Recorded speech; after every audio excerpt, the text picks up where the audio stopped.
Begin the current Daf Mesechtes Nedarim Daf Mem Zayin. Begin on the top line of the Amud, where the Gemara continues explaining the halacha of our previous Mishnah. We had differentiated between a case of Beischa or Bayezeh, which that came into discussion because we're like the topic of the parak Hashrutafin regarding partners, talking about one person and another person.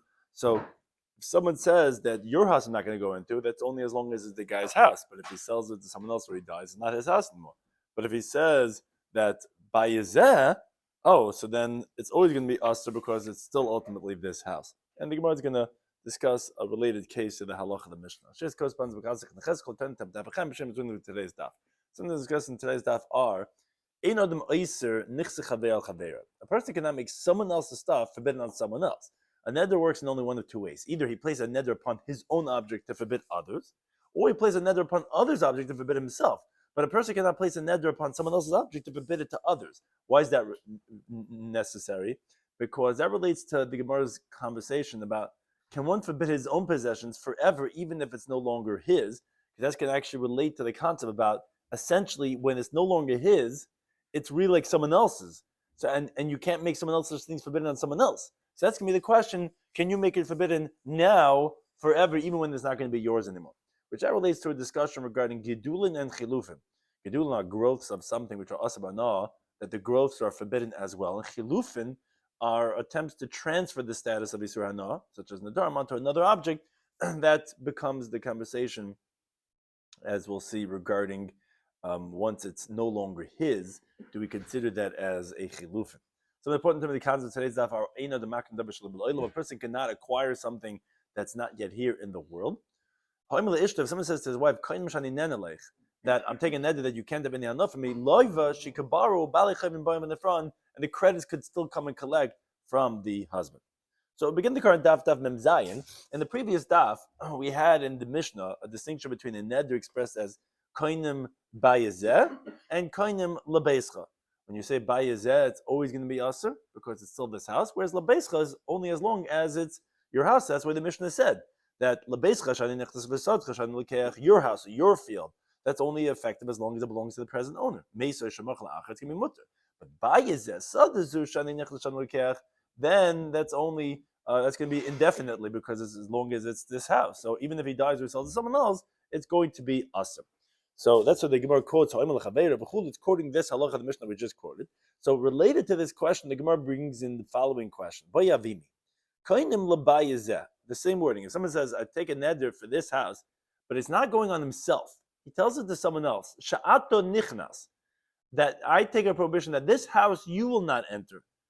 Oh, so the question is, Mace, if he dies, or he sells it to someone else, Mahu, what is the halacha? In other words, although we just said, and we quoted from the Mishnah, that when someone says, Bayezeh, that I'm saying that I'm never going to buy this house, I'm not stepping foot into this house. If he sells it to someone else, it's going to be forbidden.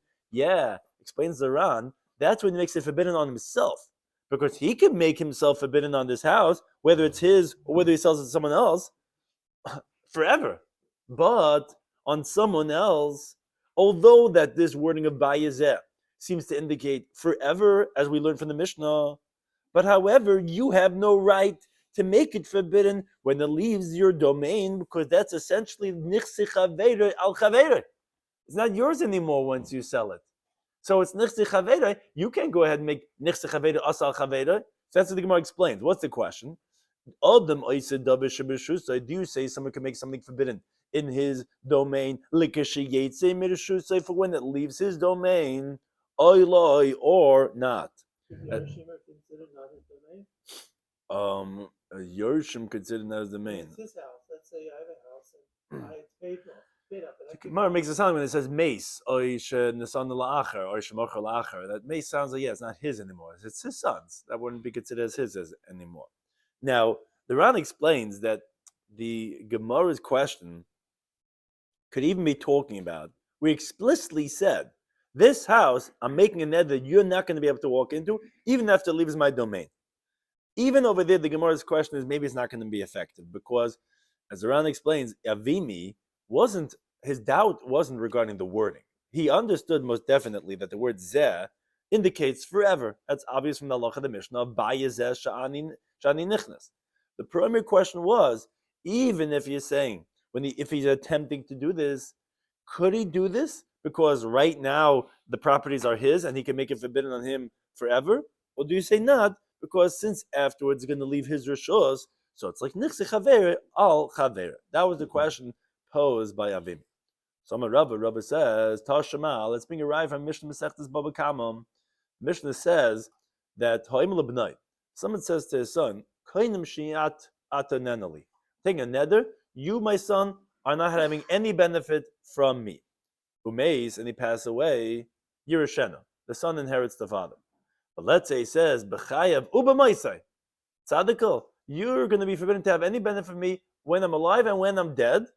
Umeis, and the father dies. Lo Yerushena. The son does not inherit the father. Oh, says the Gemara, Shmamina, you can infer from this, when the guy is explicit, a person can make something that's forbidden that's in his domain, for when it leaves his domain, because now it's in his rishus. And when he's going to die, it's not in his rishus, and still we see the son is going to be forbidden in his father's stuff. Oh, okay, so says the Ran, since when you're explicit, you're telling me that Isser takes effect, so obviously when you say Zeh, it's like you're explicit, which that's what we saw from the Halacha of the Mishnah. Says the Gemara, Shema Mina, so we infer from this that to answer Avimi's question, that you could make it forbidden on someone else, like a Shiyatse Mishuse. Now, the Ran asks, he says, although the Gemara Daf Ben Beis and Beis actually rejected and actually differentiated and said, no, you can't bring a raya from that Mishnah in Baba Kama, because there it's different, because you said B'chayavu b'maisa. In other words, that although that the word Zeh, regarding the Neder himself, the case of our Mishnah is different than Avimi, because our Mishnah was the guy himself is talking about himself. This house I'm never walking into. Here, that's called a Neder. Now, here we're talking about a Mader. A Mader is someone doing it to someone else versus a Neder. The Gemara actually differentiated and said, for a Mader, it actually, the word Zeh would not actually mean forever. It's only when you're explicit, you say b'chayav b'maisa, then it's going to be forever. So how is our Gemara comparing it to the halacha b'chayav b'maisa? Says the Ran, here our Gemara did not like that rejection and said that no, saying Zeh, which is forever, is the same thing as b'chayav b'maisa, and therefore that's what our Gemara is coming out and comparing the two of them and saying that it's not going to be any different, and therefore it's answering Avimi's question.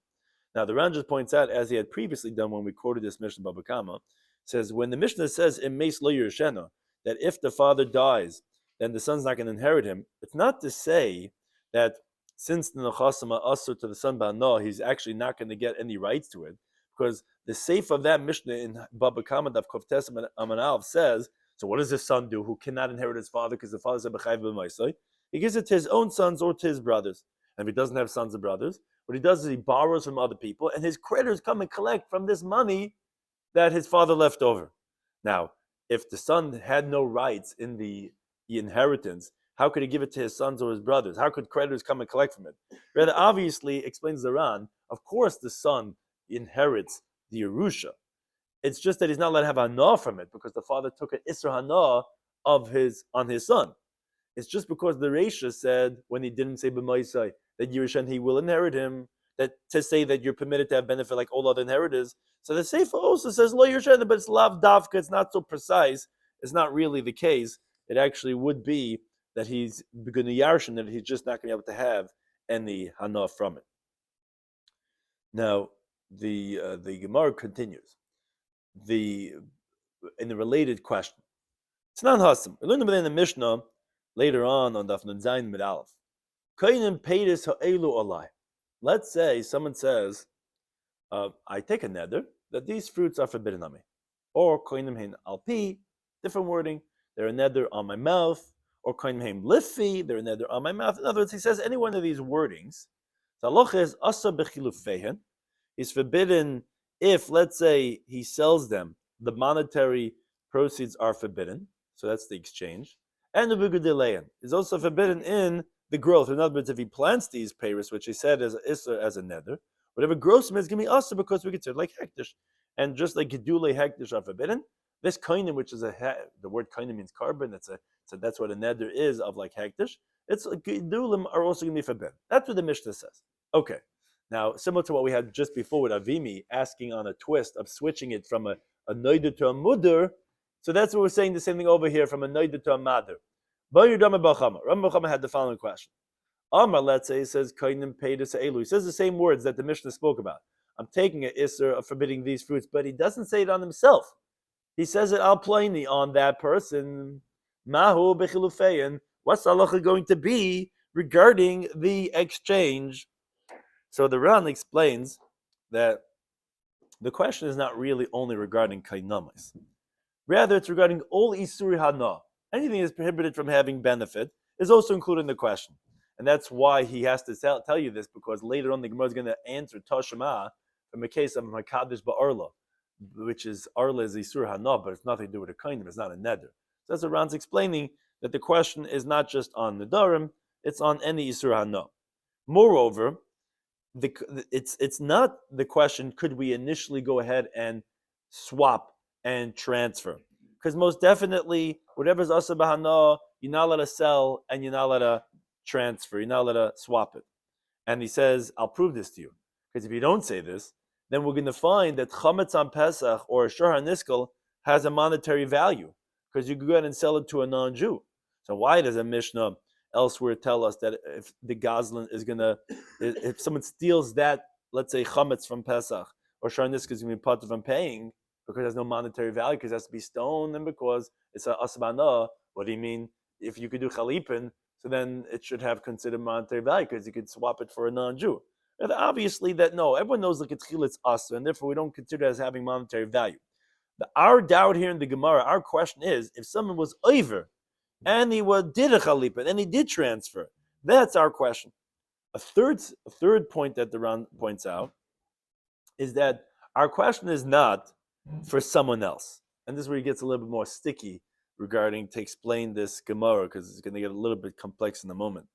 That obviously for someone else, the chilupin, the transfer, is going to be permitted, because there's nothing that takes a hold of its monetary value with the same prohibition, but two things: avodah zara and shmita. And that's what the Mishnah teaches, and it's brought in the beginning of Mesechus Chulin, that the chametz of a sinner after Pesach is permitted right away, because they are swapping it, and the chalipin is mutter. Pashut for everyone else that the chalipin is mutter, besides the transfer, the monetary transfer of they barter it and they use it to get something else. Everything is permitted besides avodah zara and shmita.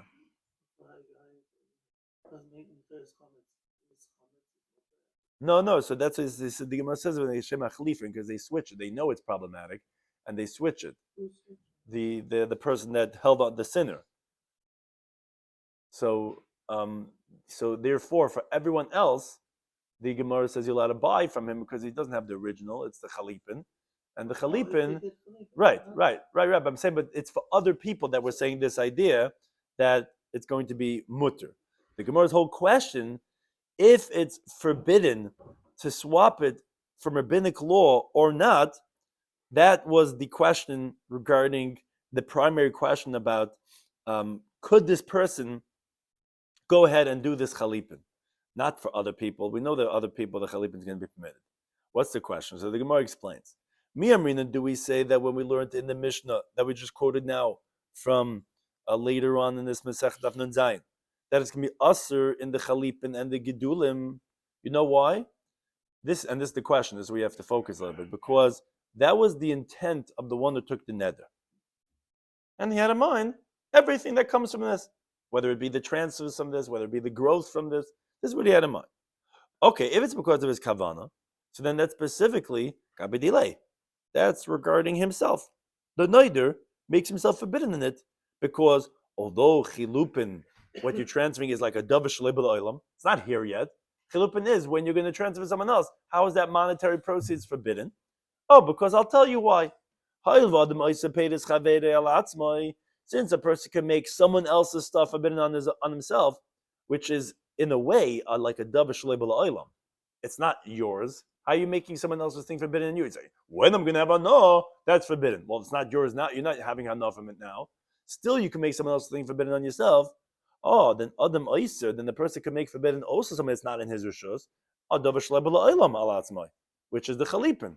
That I understand. But regarding his friend, since a person cannot make someone else's stuff forbidden on someone else, so maybe you'll say, you cannot make something that didn't come yet, which is the chalipin forbidden on his friend. So when you said, maybe the chalupin would be permitted because that's shalei b'la'olam. Or as we continue to base, dilma. Or maybe that when we learned in the Mishnah that it's asa b'chilufein, and here the Ran explains the svara of what would be the other side of the question, maybe it's not going based on his intention. Rather, the din is like that any isuri hana, the chilufin are asa midrabanan for the one who's switching it. And the reason for this is b'shem the chilufin kigidulin dami, because the monetary transfer is the same thing as growths that come out of it. So therefore, loishnahu v'loishnachaveder. It wouldn't make a difference if it's him, and it wouldn't make a difference if it's his friend.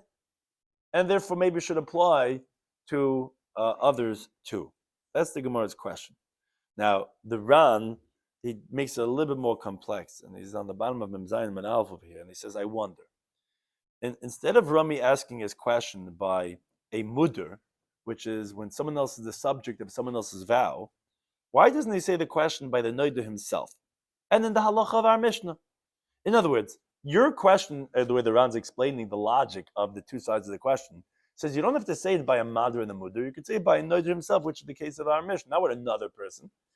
In other words, if the reasoning of the Mishnah is because of the kavana of the Neder, of his intent, which is how the Ran learned the first option of the Gemara's question, then even if someone else does the transfer, the chilufin should be forbidden to him, because my kavana was, whatever is a derivative of this is going to be forbidden, including the object and the growths and the chilufin. Now, if you say the halacha is because of be'etzim, it's intrinsic to isuri hana, it's to the item itself, that would be specifically if he does the chalipin. But if someone else does the chalipin, then it should be permitted in the chalipin. Why? Because it's like a penalty. So it's not because it was my intent. It was my intent. It doesn't make a difference who did the chalipin. No, it's because that's the din. That this is what you made forbidden, and this is that included.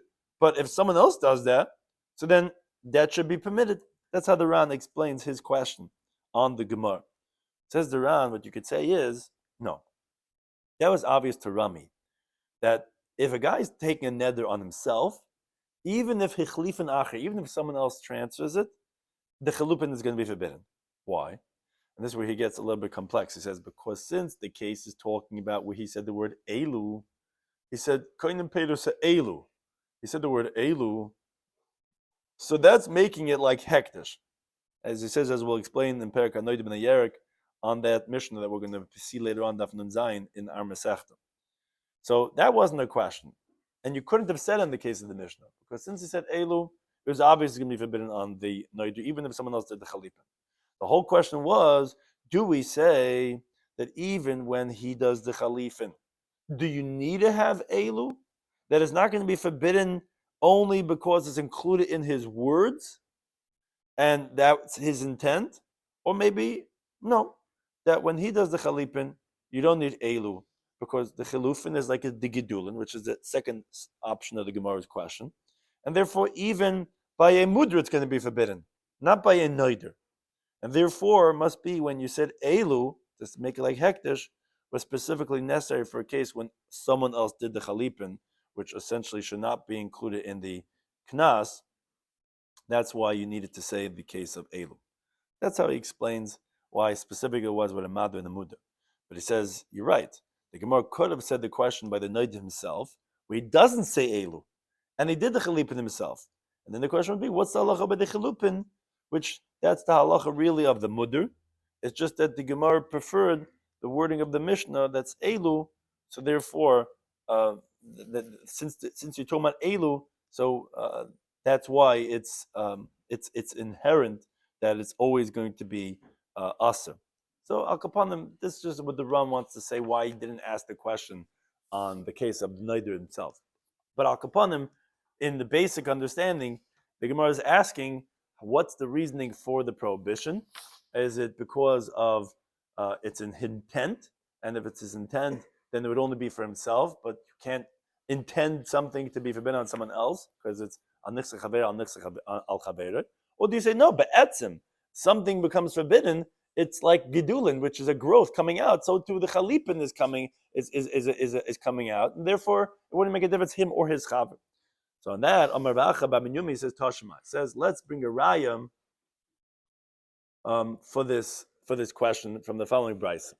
If someone says to his wife, says, I'm taking a neder, I'm prohibiting any benefit from you. So the halacha is the woman could borrow, and creditors come along and they collect. Meaning, chiddush in that is although that her husband's estate is forbidden on her, but there's still a shibur of his nechasim, that there's a lien, the responsibility that his estate has to feed her. So therefore the creditors could come and collect. Meaning, even according to Chanan that said earlier in this Masechet of Lamed Gimel, that if someone supports the wife of his friend, he put his money on the horn of the deer and he lost it, that's only when he's feeding her mezainis.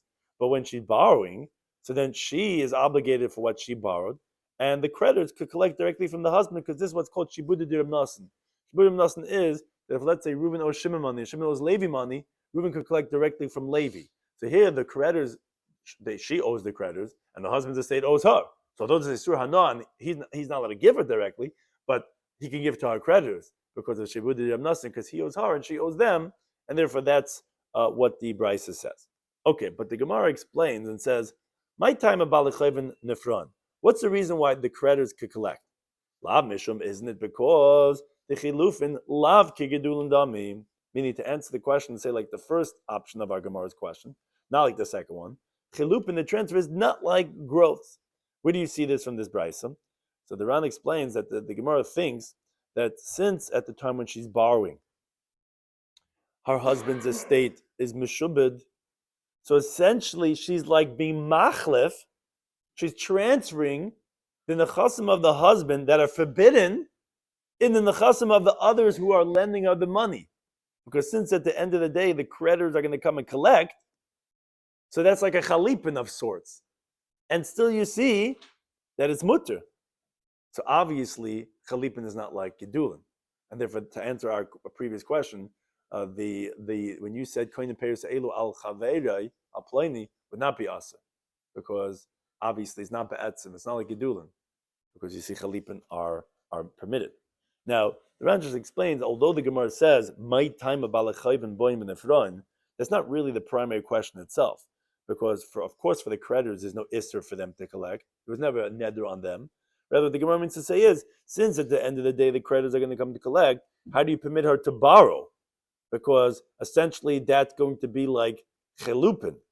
So that's what the Gemara is proving, that obviously no, chelupin is not like gedulin, and therefore it's going to be permitted. That's one approach. Or the Ran says, no, if you say chelupin is like gedulin, how could the creditors actually come and collect? Because although meikar din, you could take from one person who owes to another person and let the third person come and collect directly. But here we testify that they're coming because of her and not because of the husband. And so you shouldn't be able to have an isser done by them for her, which is making this chilupin. Either way, it's the same idea of chilupin. You see that it's going to be permitted. Obviously, you see is lav kigedulin dami. And that Amarabi says no. Maybe initially you should not do this, but the of it, if it was done, it was done. In other words, that when you're coming to swap something forbidden and something permitted, likatchila actively, that's going to be forbidden. And if the chalipin is going to be aser. But over here, at the time that she borrowed, even though the husband is obligated, it's not literally a chalipin, mamish. They're not swapping the husband's monies and going to the money exchange and changing it for something else.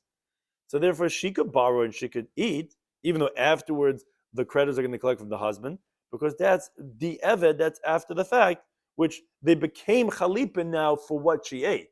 But you didn't actively do a chalipin, you didn't swap anything. Retroactively, this is going to be the chalipin. And therefore, maybe that's why it's going to be mutter, but maybe likatchila, it would be also this rabbinic halacha of chalipin. So it's no raya. Maybe chalipin is kigdul, maybe like the second option of the Gemara. So you must bring another raya. Mishnah Masechet is kedushin. Mishnah says a mekadesh ba'arla.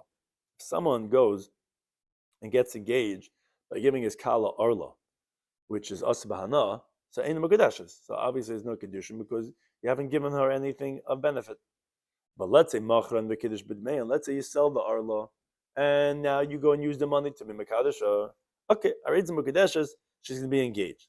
So the Gemara thinks that since you're telling me it would be forbidden to have benefit from the chalipin, even if you violate and you have enough from it, meaning that you go and you swap it with something else, meaning with the woman, which becomes chalipin, that it should be aser.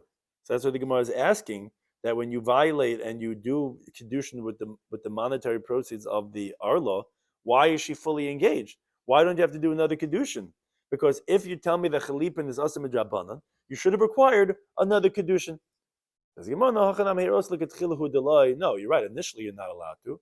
The of it, if you did it, you did it. In other words, what does that mean to say? L'ketchila, you'd be forbidden to have benefit from chalipin.